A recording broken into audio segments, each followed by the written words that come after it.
Equipes de emergência que correram para um famoso hotel de São Francisco apenas 2026 encontraram Victoria Jones, filha do premiado ator Tommy Lee Jones, morta. Agora, a polícia está tentando descobrir exatamente o que aconteceu para transformar o início de um novo ano em uma tragédia, enquanto novos detalhes assustadores são revelados. Bem-vindo ao Sidebar da Law and Crime. Eu sou Jesse Weber. Agora, antes de continuarmos com isso, há algo que usamos aqui na Law and Crime que pode ser muito útil para você. Chama-se Truth Finder. É o principal serviço de busca de registros públicos que usamos na Law and Crime. Quer discutir um recurso útil? Você coloca um nome, recebe informações de endereço, recebe histórico criminal, e deixa eu te dizer que isso pode te dar uma certa tranquilidade. Truth Finder é um dos maiores serviços de busca de registros públicos nos Estados Unidos. Com assinatura paga, acesse relatórios ilimitados sobre quase qualquer pessoa, inclui consultar criminosos sexuais registrados na região. Mantenha-se informado e seguro, confira os registros públicos no Truth Finder Now em truthfinder.com/LC. Victoria Kafka Jones, filha de 34 anos do ator Tommy Lee Jones, foi encontrada morta em um hotel de luxo na Califórnia. Mas como ela acabou assim, isso ainda está envolto em mistério. Essa é a pergunta agora.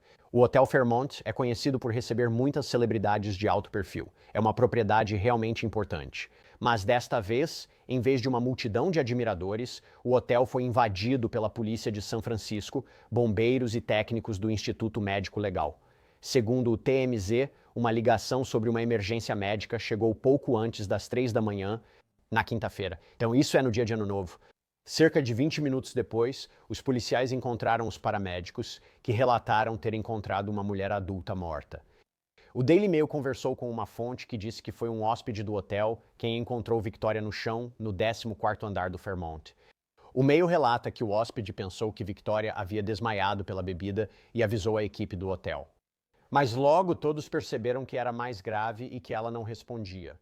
De acordo com o áudio da central obtido pelo TMZ, a chamada inicialmente foi transmitida pelo rádio como uma possível overdose. Ouça só.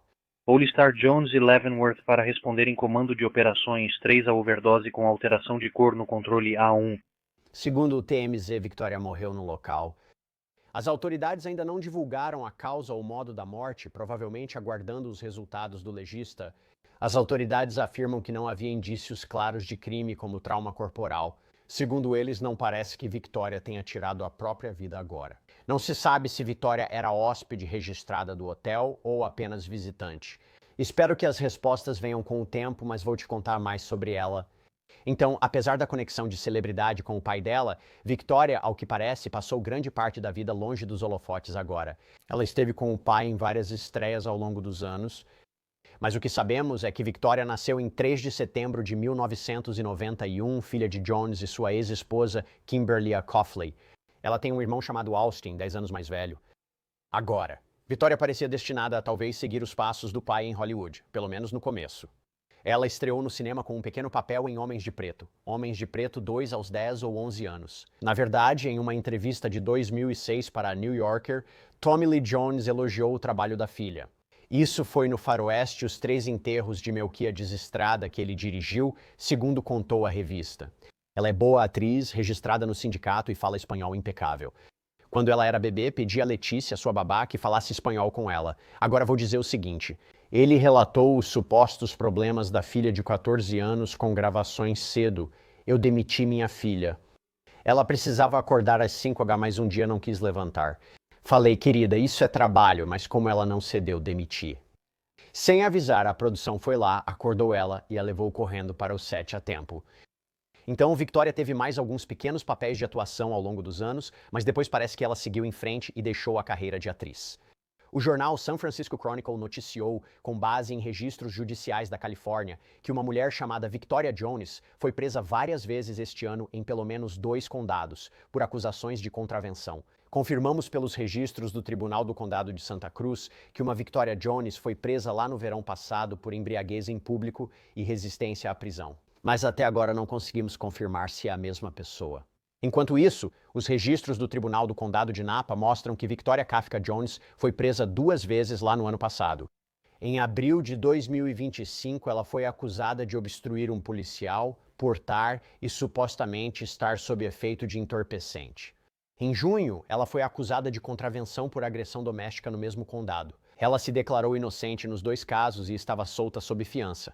Agora, seguimos buscando respostas. A polícia de São Francisco está pedindo que qualquer pessoa com informações entre em contato com eles. O número está na tela.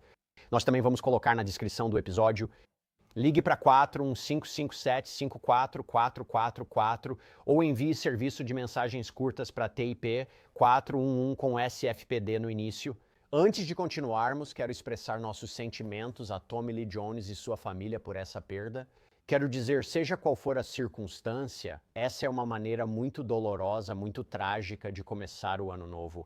Lamento por eles. Esperamos respostas sobre o que ocorreu no quarto de hotel e seguiremos trazendo atualizações. Mas eu quero falar um pouco mais sobre isso aqui. Chamo agora o detetive aposentado Phil Waters para comentar. Obrigado por seu tempo, Phil. Feliz ano novo.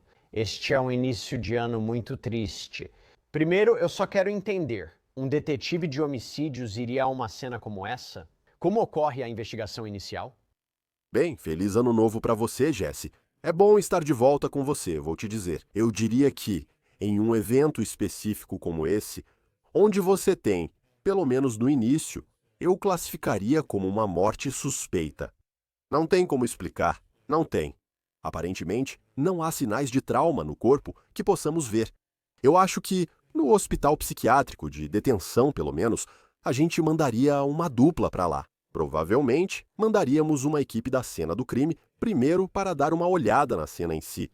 E depois ligaríamos para homicídios e mandaríamos uma dupla para lá. Só porque tem muitas perguntas. É um evento meio estranho essa moça aparecer morta no meio do corredor, no meio da noite. Então é isso, eu acho. Eu acho que nessas circunstâncias enviariam uma dupla. Sim, um quarto de corredor. É interessante, aliás, quando você está lidando com um hotel, né? Por que isso não parece uma casa? Como essa cena é diferente de qualquer outra área onde você encontra um corpo. Essa investigação é diferente se você está lidando com uma propriedade enorme como essa. Bem, essa é uma ótima pergunta. Porque trabalhei na segurança por 22 anos em um grande hotel em Houston. E tivemos alguns eventos que ocorreram no hotel que exigiram ação policial. Alguns deles exigiram a presença da equipe de homicídios. Esse é diferente no sentido de que você tem um ambiente diferente. Não é como ter algo concreto, como uma casa. Você tem a casa, pronto. Você tem, pelo menos no meu caso, você tem 1000 casas, é mais ou menos assim que você vê, em cada cômodo. Então, cada cômodo é, na falta de um termo melhor, uma residência, certo? Então, depende de onde isso acontece. Agora, se isso acontecer em um cômodo, então aquele corredor vai ser isolado e aquele andar vai ser isolado. E então é uma questão de que você vai ter que, conforme você entra nisso, você vai ter que começar a vasculhar aquele andar. Se você vai ter que fazer isso, tem que conseguir que a gerência coopere com você, é claro, para isolar as cenas e não atrapalhar o funcionamento geral do hotel. Nesse aspecto, fica um pouco mais complicado, tem mais variáveis envolvidas. E então, você conduz a investigação da mesma forma que faria, onde quer que a cena se manifeste.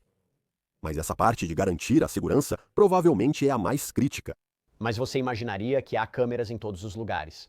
Então, se estamos tentando fazer uma linha do tempo dos eventos, ou saber quais foram os movimentos dela, ou quando ela entrou no quarto, isso vai ser fácil de documentar, certo?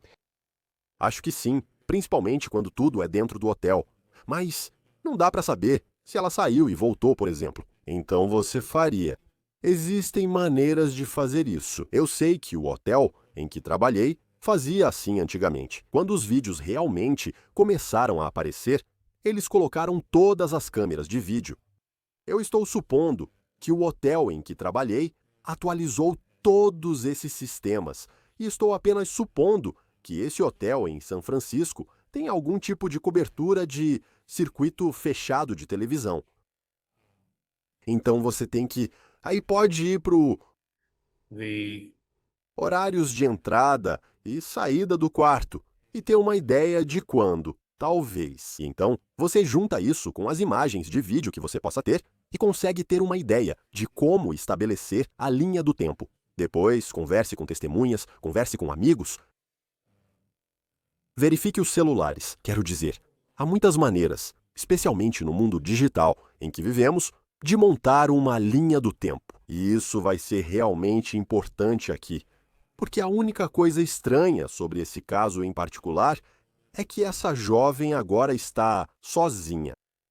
E alguém, e acho que li isso, um hóspede, outro hóspede, não diz que eles têm alguma ligação com ela. A encontraram, então... Isso vai ser. Essa é a primeira pergunta que me vem à cabeça. Quem a encontrou? Eles têm algum tipo de relação com ela?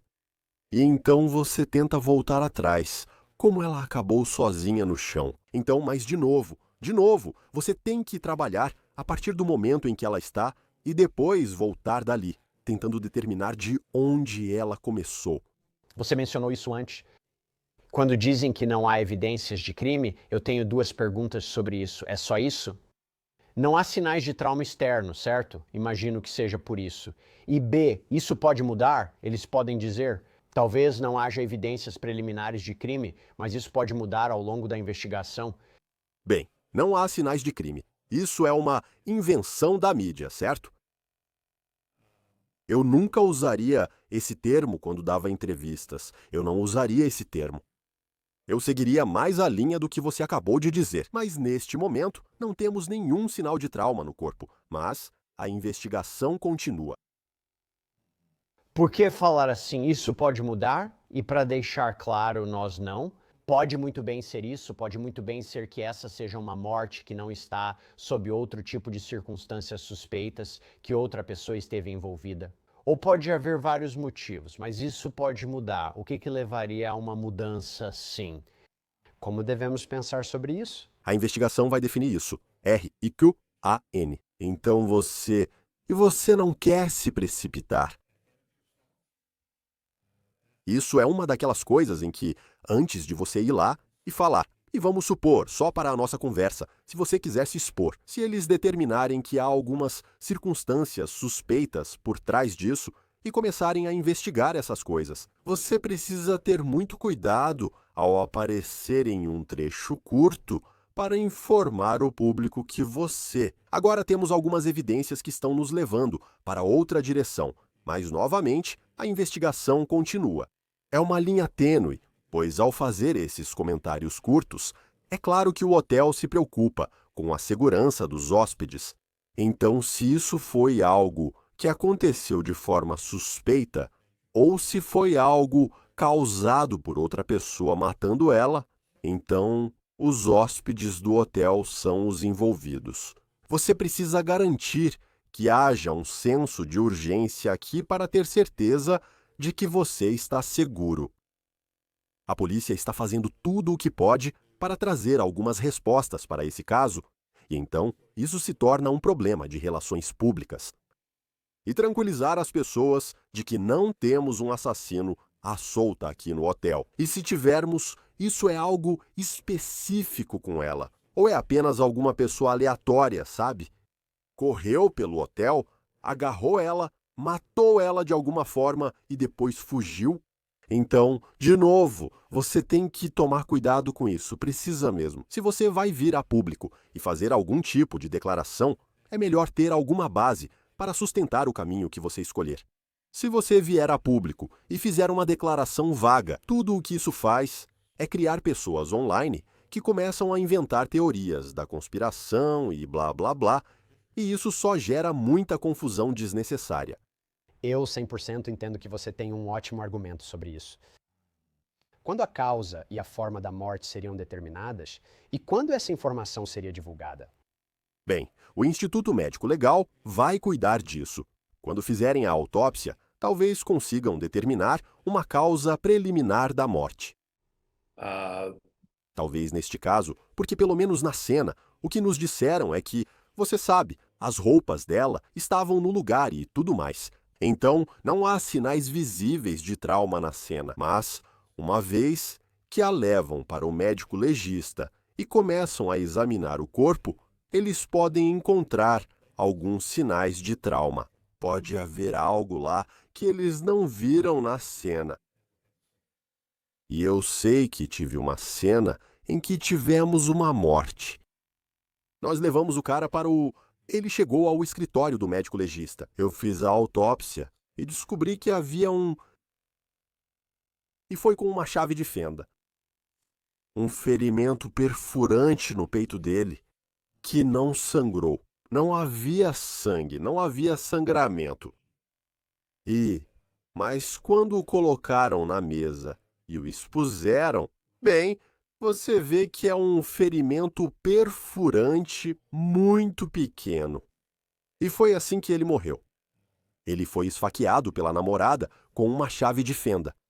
Muitas coisas serão contadas. Esse corpo é uma evidência, e uma vez que a autópsia for realizada, agora eles podem ser capazes de dizer, assim que fizerem a autópsia, que pode ter havido alguns problemas cardíacos.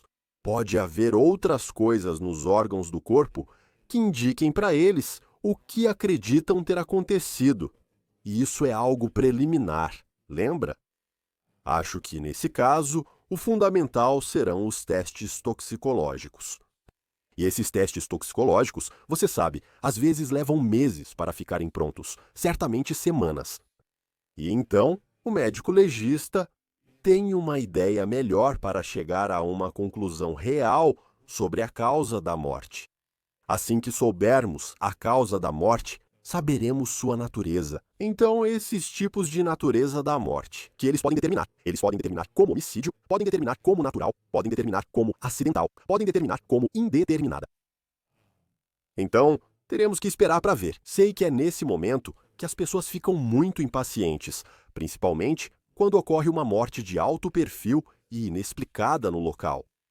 E, novamente, isso fez com que as pessoas inventassem todo tipo de teoria da conspiração e histórias ridículas. Mas, no fim das contas, deixe os investigadores fazerem o trabalho deles. Eu fico me perguntando se a família é diferente. O que quero dizer com isso? Antes de encerrarmos, como você comunicaria os resultados para a família antes de qualquer outra pessoa, antes da mídia? Como é a conversa com a família? Você os mantém informados durante o curso da investigação? Quanto você se comunica com eles? Quais são os resultados? Fale pra gente sobre isso. Bem, eu já fiz isso muitas vezes e é isso. Um dos trabalhos mais difíceis de um detetive de homicídios é conduzir a família durante a morte. Pelo menos inicialmente, isso é inexplicável. Quero dizer, acho que ela tem o quê? 34 anos? É uma mulher jovem na melhor fase da vida. E de repente, bum, isso acontece. Sempre adotei a abordagem de ser direto, aberto e o mais honesto possível, pois achava que era a melhor forma de me comunicar com as famílias. Porque, e eu já disse isso para as famílias, eu disse, olha, eu não quero te dizer algo que você gostaria de ouvir. Porque quando você descobrir que é isso que estou fazendo, você vai ficar bravo comigo, e eu não quero que você fique bravo comigo. Então eu quero ser totalmente transparente, quero ser aberto e quero te contar o que estou descobrindo durante a investigação. Assim podemos lidar melhor com isso, porque é difícil, não importa quem seja a pessoa ou quem seja afetado pela perda. Então, realmente é difícil de lidar. Eu tentei ser muito empático e entender o que eles estão passando, porque eu mesmo já passei por esse tipo de situação. Então, isso me dá um pouco mais de compreensão. E eu sempre digo a eles, sabe, sinto muito mesmo pela perda deles. E sempre tento tranquilizá-los, dizendo que estou orando por eles. E eu realmente falo isso de coração. E isso traz um pouco de consolo, um pouco de conforto, pelo menos para as famílias com quem conversei ao longo da minha carreira. E Phil, vou te contar. Eles tiveram sorte de ter você. Phil Waters, obrigado pelo seu tempo. Vamos acompanhar e ver como evolui. Agradeço muito. Obrigado por me receber, Jesse. E é isso que temos para vocês agora aqui no Sidebar. Pessoal, muito obrigado por nos acompanharem. E como sempre, inscreva-se no YouTube, Apple Podcasts, Spotify ou onde ouvir seu podcast. Me siga no X ou Instagram, sou Jesse Weber, até a próxima.